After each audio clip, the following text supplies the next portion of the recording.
Sir आज माझ्या कट्ट्यावरती आलेत. पुन्हा एकदा गप्पांना सुरुवात करूया. आता तुम्ही वडिलांची अनेक उदाहरणं दिलीत तुमच्या.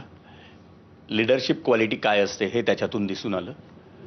लष्कर म्हणजे करडी शिस्त आम्ही समजतो, पण जेव्हा तुम्हाला वेगवेगळ्या भूप्रदेशात जायचं असतं तेव्हा तुम्हाला तो भले कुठल्याही जाती धर्माचा असेल, कुठल्याही शैक्षणिक पात्रतेचा असेल, तुमच्यापेक्षा कनिष्ठ असा जवान तुम्हाला मित्र बनवायचा असतो. तर ही लीडरशिप क्वालिटी जर सर्वसामान्य माणसाला किंवा आजच्या कॉर्पोरेट युगातल्या कोणाला शिकायची असेल तर त्याने काय आपल्या मनावर बिंबवायला हवं? आपल्या लीडरशिप क्वालिटीमधला सगळ्यात महत्त्वाचा जो मुद्दा आम्ही समजला जातो तो लीड बाय एक्झाम्पल.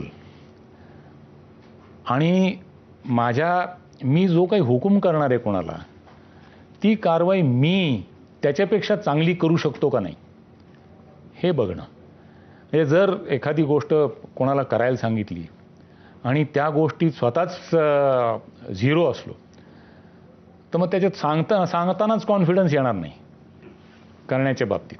अर्थात म्हणजे याच्यात मी ढोबळमानाने बोलतोय, टेक्निकल गोष्टी वगैरे वेगळ्या ठेवू आपण याच्यातनं. पण लीडरशिपच्या बाबतीतल्या ज्या गोष्टी असतात त्याच्यात आपण जे बोलतोय तसंच वागतोय असं जर आपण लोकांना दाखवू शकलो, आणि ते दाखवायची गरज नसते, आपल्या ज्युनियर्सना हे सगळं दिसत असतं. आपण खूप जरी वाटलं आपल्याला आपण भिंतीच्या मागे आहोत म्हणून, तरी खूप पारदर्शिता असते एकूण सगळ्या आपल्या आयुष्यामध्ये. त्यामुळे लपत काही नाही. आपण काही चोरी करत असलो तरी लपत नाही.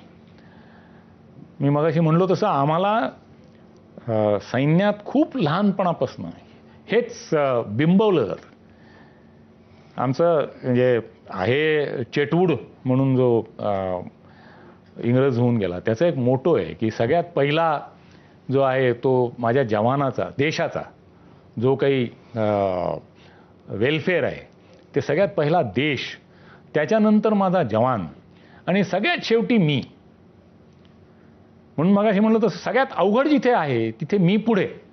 Leader has to lead, he has to be in front. Sir तुम्ही खरं तर म्हणालात की